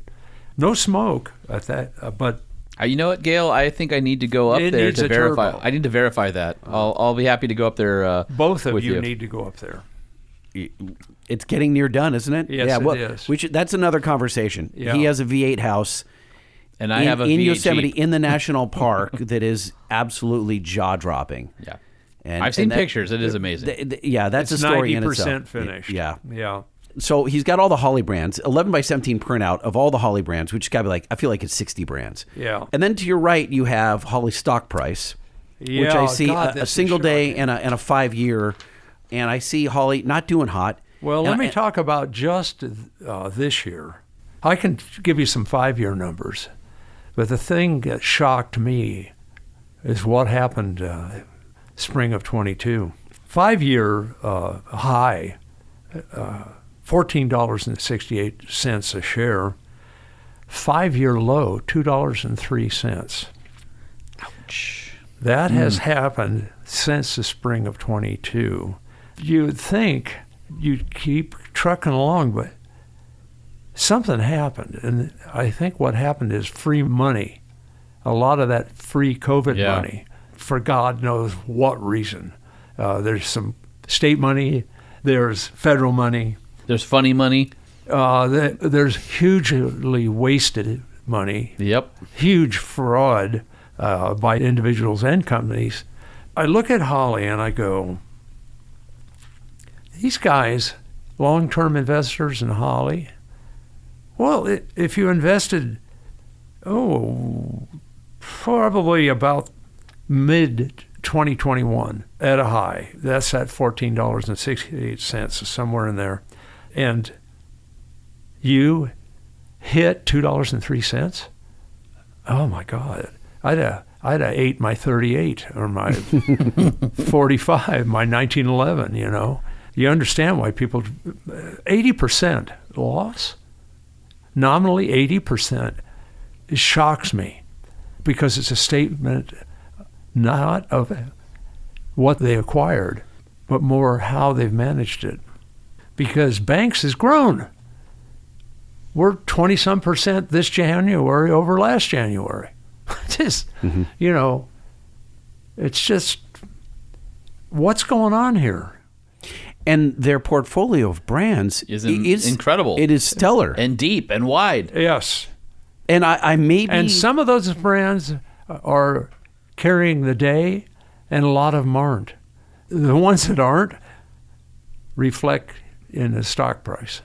So the advisors, the stock pundits, some say hold Holly, some say sell Holly, a few say buy Holly. The analysis is mixed. Is this Holly or is this the industry in general or the economy in general? I don't know, but I'm not buying Holly stock. I've always bought Banks stock. I wish you freaking would sell some so I could get in on this. In other words, pound it back into the business. Yeah. Do new things.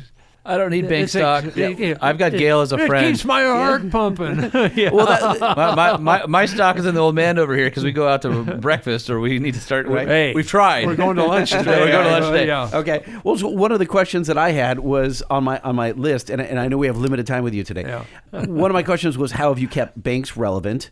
And I think we've answered this over and over again in this podcast so far, is that you've pivoted. You've innovated. I look at an industry. You kept your crew and kept the good ones around. What product in this industry do I want for myself?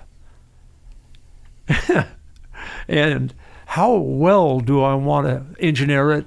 How well do I want it to wear in the marketplace?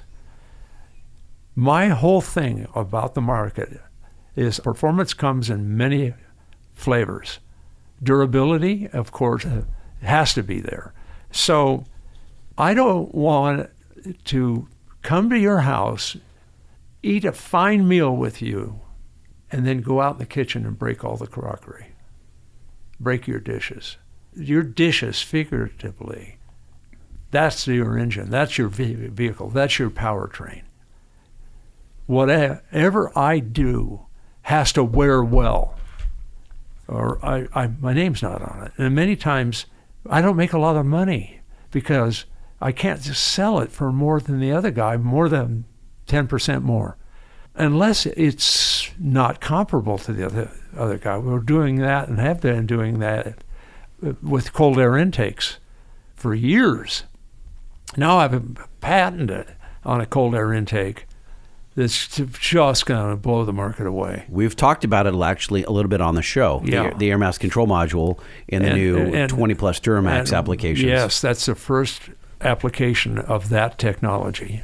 I've come out with patented exhaust tip, the Sidekick. Yeah, Holman was holding the tip the other day in his hand. It was the other one that's on the Oh well, I was.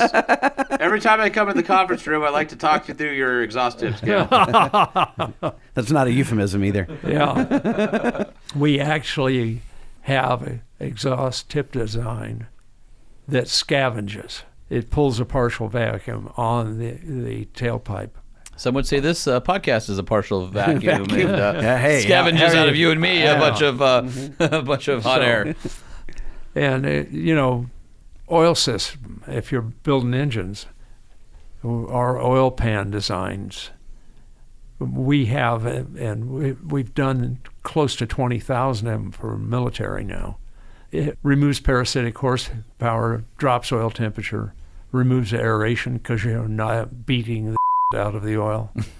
and it does it in a revolutionary way.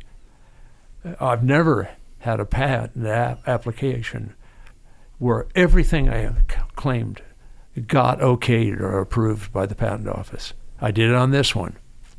So I think when you are innovating and you're this far out in front, they go through and they must, I don't know what a patent attorney, the people inside the USPTO. Oh, it's always a different patent. Yeah, but they're looking at it and they're like, well, this is unlike anything else. Approve. And they do all the... But they research every claim deeply. So I think that's why it normally takes 2.5 to 3 years.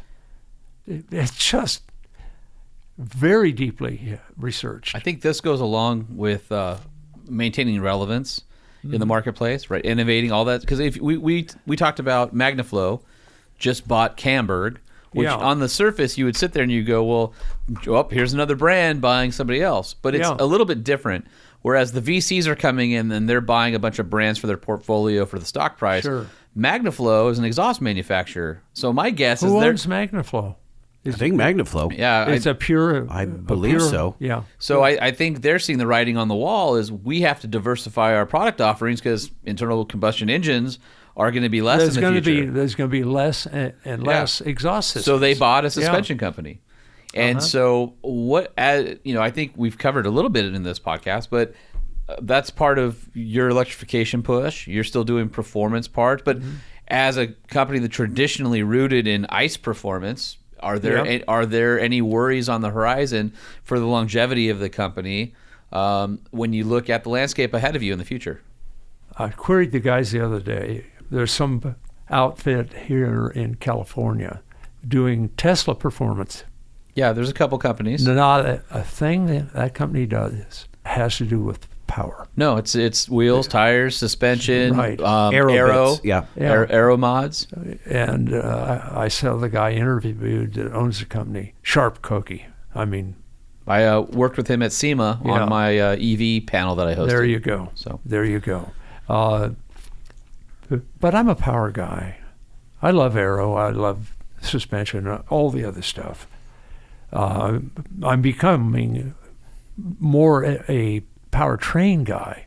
We've done transmissions in the past, and clutches, torque control was my clutch line for years and years and years. The more we got into computer control of an engine with the early 8-bit processors and all that jive, the more I worked with guys like Jim Curry on the detonation sensor program at GM. We did a lot of Buick turbo stuff, starting with the pace cars in the late 70s. We work for a lot of OEMs. We did the first turbo prototypes for Volvo back 78 or so. Doing work for OEMs, new concepts, all that jive. None of the other guys do that. They're not engineering companies. They're aftermarket companies. And the military, the stuff that we are doing, the Gale Banks Engineering is doing for the military. Well, and the thing is trickle down. Very new and very But you get that trickle down to the rest of the business because you have that corporate knowledge.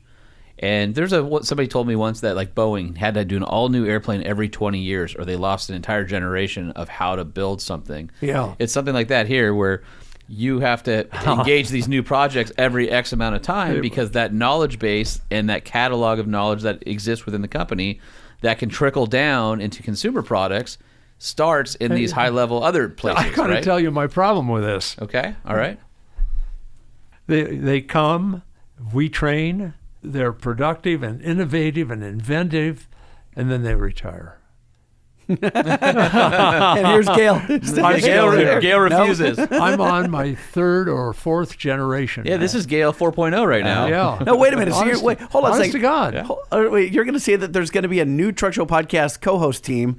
They're going to come in and interview you at some point. Like, we're going to be replaced. He's going to be interviewed. I'm putting my head on top of a robot with, and then I'm just going to wheel myself in here and talk to Gale Gale. Banks, I have questions for you. All right, I've got a few questions for Facebook. Let's just hit a few of these really quick. You got it. All right, so we already talked about why you still have Lightning as an employee. Asked and sort of answered. I'll let that one go.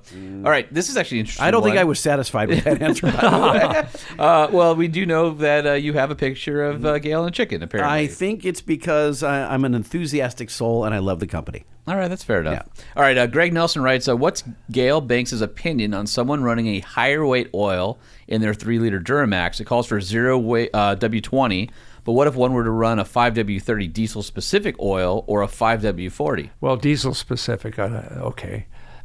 Changing weight, I wouldn't.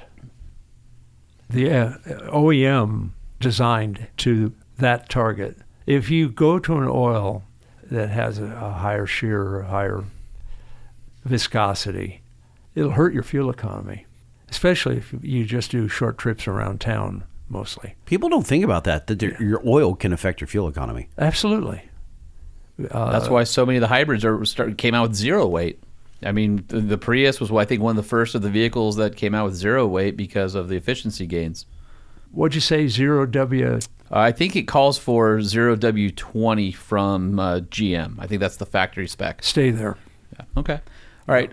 Next question. Derringer tuner and intake for a F-150 3.5 EcoBoost. Is that something that Banks is looking at, or is it on the product roadmap, for instance?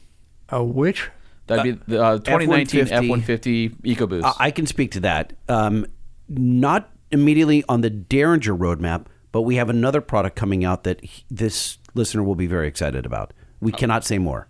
Okay. This will add Well, significant you're talking horsepower. about a 3.5 liter Yeah. EcoBoost. Mm-hmm. You have to look at market opportunity. And if there are 15 guys selling tuning product for EcoBoost, there's a lot of them. But what's the market opportunity? If it's saturated, I'd rather do something harder. That being said, we're working on tuning for EcoBoost. We're also working on turbo upgrades. I wasn't going to say it, but he's saying it. There you go. He's like, we already did it. We did it. We didn't have a tuning solution to accompany the turbos. Now we will, and so there's something very awesome coming. So yes. Well, in the whole tuner market. Yes. Yeah. So you would be able to tune the 3.5 that's in that F100 out there. No. But next topic. June. Not the F100. June of this year. That's correct. Yeah, around that time. I have a question. Hold on. All right. Thanks for your impressive knowledge, Gale. My question is, will your knowledge ever be packed into a tuning school? Thank you for your time. This is from Craig in Saskatchewan. Yeah. I admire the guys that do tuning schools and do them well. I hear a no coming. well, hang on. We have speed school. Yep, we do.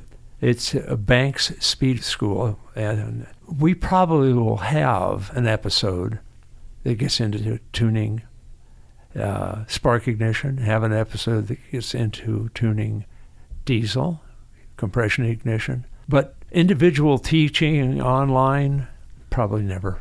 Gale's far too busy for that. There's a lot going on behind the scenes here. So Well, we'll but there's cover it. Yeah. there's other guys here who could teach it. Oh, that's a good point. Jeff Lee but they're engaged in tuning. Yes. Right. You don't want to give away your They're secret engaged. sauce either. They tune our product. There's only so many hours in They the day. tune our engines. Well, and you don't want to again hasten your own demise. Being damn good at it. We just had that discussion in a late night. We stay around after work a lot.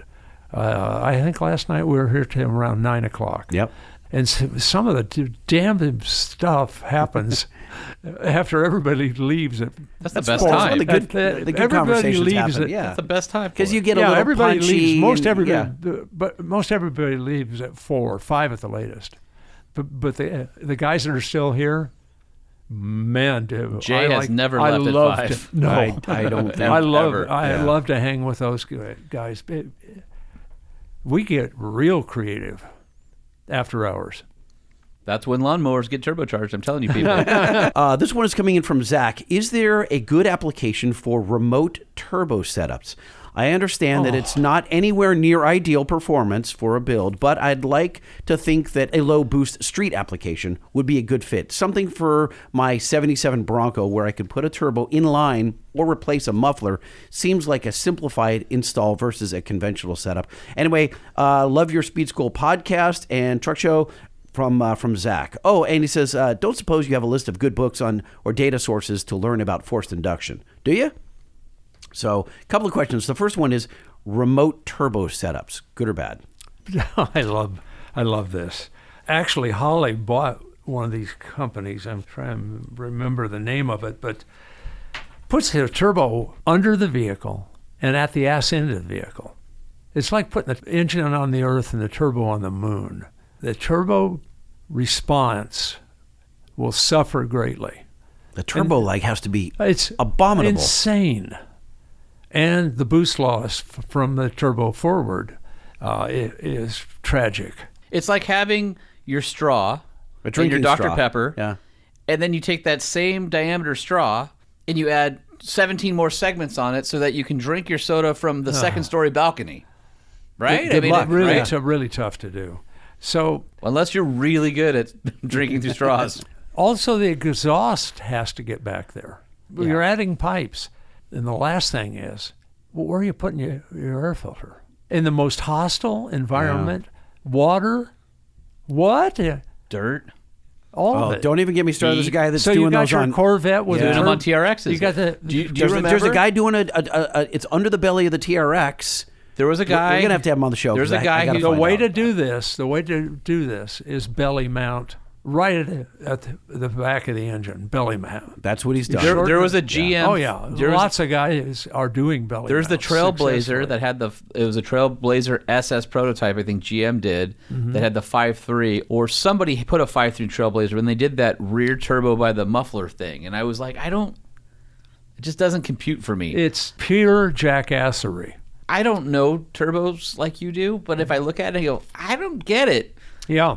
I mean, it's a red flag for somebody who doesn't even know he's looking at. Right? We should do a speed goal on this one. You should. Let's do it. This would be a great topic. Absolutely. Okay. Just give the Truck Show Podcast props for bringing the topic up. We'll call it the Speed School Rant. Can we have a Gale rants like every once a month? Just record something that he can rant about. I'll just record it on my phone. That's what I'm saying, and we'll just plug it into the show. We usually don't record those things, but that would be awesome. They do occur more than once a month. You should do that. That would be hilarious. What's Gale ranting about today? They happen in here. They happen in my office. Whatever. They happen in mechanical engineering. Start recording it. And then his other question: you were reading a book right now. He asked about a book about forced induction. You told me just 2 days ago that you're reading a book about turbos. You said it was kind of dense and hard to get through, but every night you're like reading 3 pages of it. What is that? It's a lot of math. It celebrates the birth of the turbocharger and all the guys that had to do with the turbocharger starting around 1890s through World War II. An engineer who worked through World War II on turbocharging aircraft engines. It starts with a dyno test by General Electric, who were building turbochargers in the 30s at the top of Pikes Peak on a bed of a truck. If you can imagine that. The dynamometer, everything was on the truck. Better than being under the truck. And I'd love to do an article on it. I probably will. Or a speed school on it. We can do what they did then and do it way better with a single instrument. Oh, the iDash. The iDash. Single instrument. I'd love to show that because guys don't get it, how powerful the iDash is. They just don't get it. They can log 100 channels at one time. I mean, but what are those 100 channels of data? I'm going through all these calculations, etc. You don't need the math because you've got the empirical method to do it. It's doing the math for you. Yeah. With the data logger, what we call the iDash data monster, you get the whole instrument, not the sensors, but the instrument itself for under $500. I don't even know what the price of it is now. It's $419. Guys think of data logging. They don't think of the data they're missing. See, the thing is, we compute new values, new things you've never thought of, like compressor efficiency. I mean, there's nothing out there that computes compressor efficiency while you're running in your car or truck. You can measure the density increase across the turbo, across the supercharger, across the charge air cooler, all of them. How good are they? Or is somebody just bullshitting you?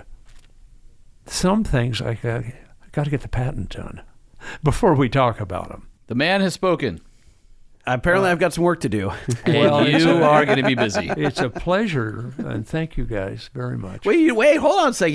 You talked about the book. What's it called? Oh, Supercharging the Internal Combustion Engine is the name of the book. I think he started writing it in 46. I don't know when. Published 46, 47, 48, somewhere in there. Supercharging the Internal Combustion Engine. Yeah. Okay. All right. There's your book. Well, so Gale, I'm going to kick you out of here because you have a meeting, and if we cause you to miss it, then Kim, your assistant, is going to be yelling at not us. a happy camper. And then next time I order Jersey Mike's for our meeting, she'll get the order wrong to spite me, just because we made Gale late to a meeting. Jersey Mike's would be Sounds wonderful. good. I'm freaking starving. Yeah. I see somebody has some potato chips. You can have them if you want. Yep, that's from yesterday's Jersey Mike's. Oh, didn't get eaten. yeah. Yes. You eat a lot of Jersey Mike's. We did. Well, because they deliver. They're right down the street. Yes. All right. Well, thanks for supporting the podcast and always being gracious enough to allow us some Gale time, because everybody appreciates the Gale time. You know, it's my pleasure. It's also my pleasure. And thank you. Yeah. Awesome. Out. All right. So that happened. Yeah, that was awesome. Love when Gale checks in on the podcast. But now that our show is, how many hours do you think we're at now? All of them. I mean, here's the thing is, he's got 80 some odd years. When you unleash him, he just goes. Of stories, and he can't contain them. And so when we ask him about entrepreneurship, in order for him to answer a question about entrepreneurship, he has to set it up. He has to set it up. Yeah. But then that's 6 stories deep, and now then we forgot what our question was. Yeah, so it's really an us issue. I guess we can't keep up with them. All right. problem. All right. Well, I think the one thing we can keep up with, or at least we should, is our listeners. So why don't we do some email? Okay. You email, yeah. I email, do it. We email, that's right. Everybody email, type it up. You email, proofread. I email, send it. We email, click it. Everybody email. Who's going first? Is that you or me? I'll go first. All right. Got this one from our friend Jordan Scott. It says, Jordan, truck show is number 3, and I'm now the former Lightning. And he says, as in truckless. Oh. Sup, Hubs and Jubes? I'm a few... Hubs and Jubes? Yeah. What was it? Hajubli? No, it was Hubba and Jabubli. Jabubli. I can't even Hubba remember. Bubba and Jabubli. Anyway, Hubs and Jubes is Wow. easier than Hubba Bubba Shortened and all that. Jublu. Yeah. I'm a few episodes behind on the podcast, but I'm still under the thumb of Sean's former taskmasters, so I've known all about the changes, and I'm very excited about the future of the show and all the new ways you guys can find to peg that suckage meter. I was listening to episode 259 and was excited to hear that the Jordan edition, because one's a Jordan, one's a Jordan, the Truck Show Podcast Live from Lone Star Throwdown made it to number 3 most popular episodes of 22. But I take umbrage with Lightning's comments. Jordan Molbauer did a great job, and I bet he could give the old Jabubli a run for his money behind a hot mic. I was definitely the Lightning in that particular pairing. It was too damn cold. Shots fired. And he says, but in sad news, during the California Pampas torrential rains on January 14th, I was coming home from a mountain bike race in Fontana, hydroplaned on the 91 at the 5, and totaled my beloved Gen 3.2 Ranger. Ouch. Moment of silence, please. 10.5 years, 110,000 miles of seat time, 4 cross-country moves, 2 there and back agains, a marriage, a divorce, 2 repossessions. Man, times were tough before coming to work for Motor Trend. I lived a lot of life with that little truck, and I'm very sad to say I don't have the means to rebuild or give my good old boy Chuck new life as a tube chassis race car or OHV of some kind. I'm physically unhurt, somehow managed to sail across all 3 lanes, bounce off the center divider twice, and miss or be missed by the thousands of other vehicles fighting for traction that day.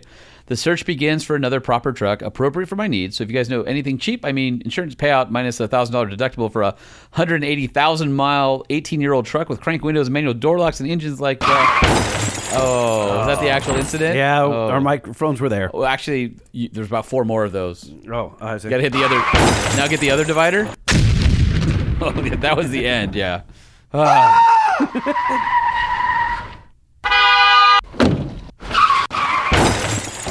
it's tough. Oh, that's the tow. That was the tow truck that came to haul him off his truck carcass off the freeway. All right. Anyway, he says, if you can find one cheap, Sean knows where to find me. Anyway, may your parameters always be mounted. And of course, he says, screeching tires to crash, noise drop, Darth. No, it's that horn. Mounter, monitor, key, engine, parameters. Yeah, ouch. You know what's sad about that is his mountain bike. Also, the rear tire got dented in his. No! Part of the accident. So both of his. Now he has to walk everywhere. He doesn't have a bike anymore. This one's from Brandon Clark. Hey guys, Brandon from Nebraska. I think you guys should call it the parts department rather than pod shed. Love the show and keep on trucking on. No, don't like that. Okay. Well, the parts department. I mean, I get it. It's It funny. should be the pods department. The pods department. Yeah, it's like a No, 'cause It's like a Boston way of saying parts. No, I don't like it. The pods department. Nah. All right. Josh and Lindsay Shearwater say, hey, Lighting and Holman, congrats on taking the show on as your own going forward and the positive attitude you've had through all the changes. Looking forward to hearing the new episodes. While enjoying the lack of snow here in Ontario, Canada, thought I'd take the boys out for a mountain bike ride today and had to send you this picture of a Hyundai Santa Cruz in the parking lot. Had to take a closer look at what the AT edition was all about and had a pretty good laugh and knew right away. Had to send you guys a picture. Love the honesty the owner has. Josh Shearwater, yeah, buddy, and mounted parameters. And he sends this picture here, and it's got a Hyundai Santa Cruz, and it looks like one of those 4x4 decals on the bed. Mm-hmm. And it says AT, and when you look closer, it says almost a truck. Oh, really? So it's big A. Big A, big T, and then little tiny right, almost a truck. Very Yeah. nice. Very nice. Well, he asked for... Yeah, buddy! And A. Mounted parameters! This one is from, I don't know, SMD Yacht. That's all I can tell here. Oh, it's from Dan. Hey, Hardwood and Light Bar. Recently a listener... Okay. Hardwood and Light Bar. I don't know which one's better or worse. I don't know. That cracks me up. Recently, a listener wrote in asking which F-150 engine would be better, the 5.0 or the 3.5 EcoBoost. In response, Sean mentioned that he would prefer the 5.0 for anything towing, in which Jay commented, if you were doing any real towing, why wouldn't you just get the 3-liter Duramax, which in turn led to a discussion about why a Ford guy would buy a Chevy just for the engine. Right. As a lifelong Ford guy, I was recently in this very same position. I needed a new work truck.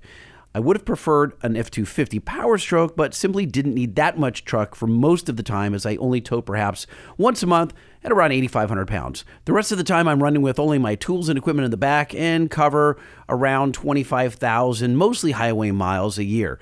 So economy and my use case says go with the half-ton. So what do you think he bought? I don't know. 22 Silverado with a 3-liter Duramax. He's your one guy. He's the guy. I've never bought a GM truck. Swore I never would. Even my own mother was shocked. I mean, a Ram would have been at least neutral ground, but a Chevy? How could I? Well, I just couldn't ignore that engine. Sadly, Ford doesn't offer anything to compete. The Lightning doesn't cut it for my needs. Mine either. For my needs, as a work truck, part-time tow rig, and the Ram diesel has said its goodbyes. I'm still not a Chevy guy, and maybe I'm just getting older, but logic made me buy the bow tie. Keep the suckage low and mount those parameters. Yeah, buddy, Don Happel. So does Don love it? Does he say he loves it, or it sounds like I did it, but I want to know what the aftermath of his decision He doesn't is. say here. Don, you got to write us back. We have to know, like, as a Ford guy, I want a Ford versus GM truck comparison from the eyes of a Ford guy. Truckshowpodcast@gmail.com. P.S. Jay, he's pissed off because it's my first name. I'm not seeing a lot of love for the LM2 on the Banks site. Anything in the pipeline there? So the LM2 is the 3-liter Funny you Duramax. should say that. Charles James Paris also wrote on our Facebook page, when is the tuner for the 2020 GMC Sierra 3-liter Duramax coming out from Banks? Okay. Here's the thing with that. Oh, boy. We don't have that much time. I'll try and say it quickly. I don't do anything quickly, but here it is.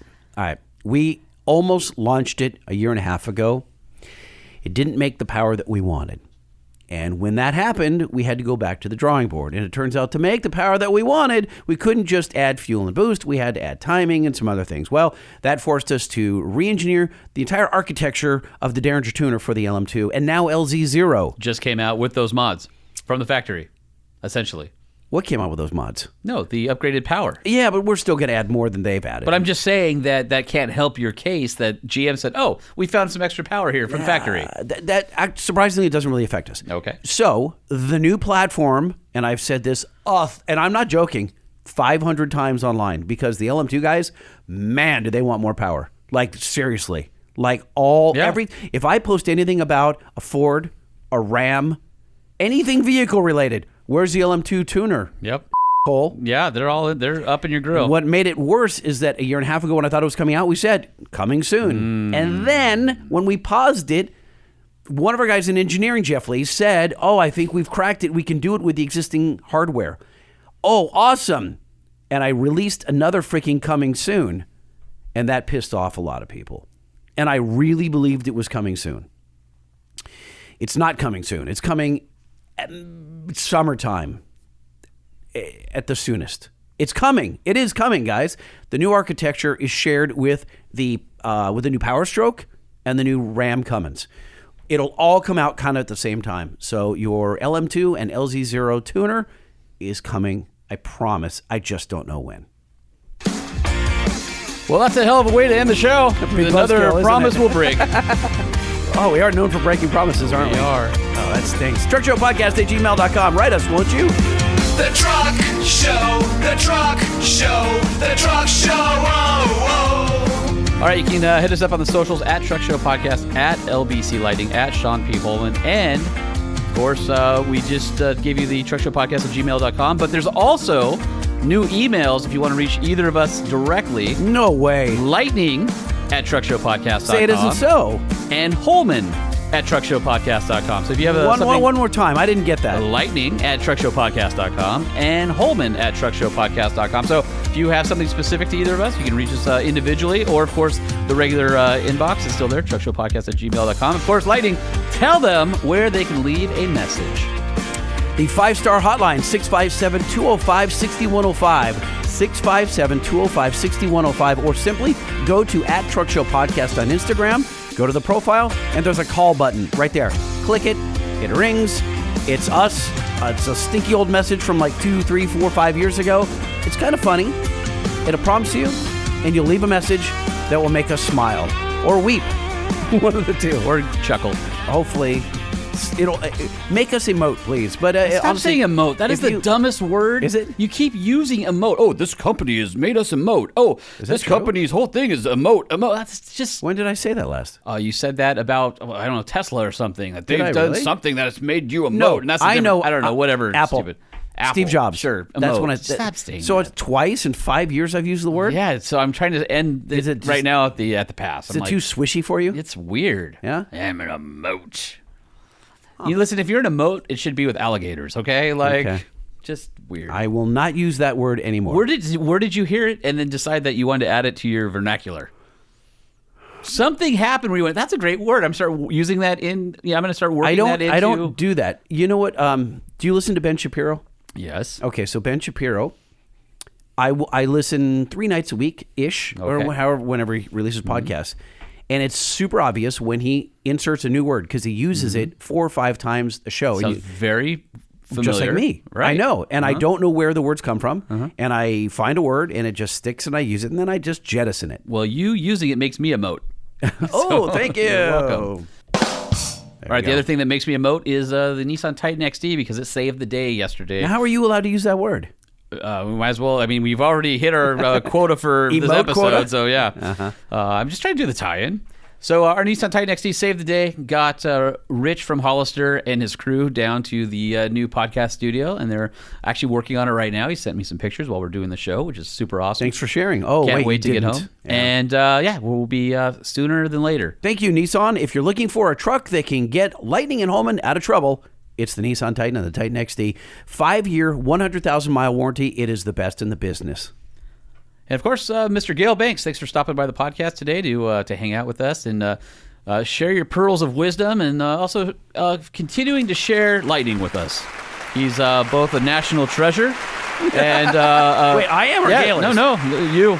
Really? The fact that he would share. Hold on, that does not ring. The fact that he would share you with our podcast audience on a weekly basis is nothing short astonishing. He doesn't like to. But he did it anyway, and Yeah, he's still doing it. So thank you, Gale. Listen, guys, there's a ton of products. I feel super dirty. We're recording the podcast during business hours right Yeah, now. but we did have him here, so I think know. we mitigated that. Okay. I think. Dodged a bullet? We'll see when I leave. don't know. The 'Cause he door's won't- closed and the blinds are He shut. won't do it around me, but when I leave, you're in trouble. It's He's possible. probably going to flog you with like a supercharger belt or something. He actually wears a 12-rib supercharger belt as a belt. It's incredible. So anyway. All right, head over to bankspower.com. There's a ton of products for your truck, even some for your car. You want to check out the Pedal Monster, the iDash, the Monster Ram, the Derringer, on and on and on. The beautiful thing about bankspower.com is the year, make, model search, and find out everything Banks offers for your vehicle right there. Go buy Banks products and support the show. Or slide into Lightning's DMs. Yeah, because I can go around the man. Is he listening? He might listen to this episode. He might. I mean, no, I won't go around the man. I've got a discount ordained by the man. All right. I'm leaving now because it's getting awkward. See ya. Damn it. The Truck Show Podcast is a production of Truck Famous LLC. This podcast was created by Sean Holman and Jay Tillis with production elements by DJ Omar Khan. If you like what you've heard, please open your Apple Podcast or Spotify app and give us a 5-star rating. And if you're a fan, there's no better way to show your support than by patronizing our sponsors. Some vehicles may have been harmed during the making of this podcast. I've got a big truck, it's a large truck, it's a huge truck, it's my truck. He's got a big truck, it's a large truck, it's a huge truck, it's his truck. My truck's got big wheels, lots of big wheels, they're bloody huge wheels, it's got big wheels. He's got big wheels, lots of big wheels, they're bloody huge wheels, he's got big wheels. I've got a big truck, it's a large truck, it's a huge truck, it's a bloody big truck.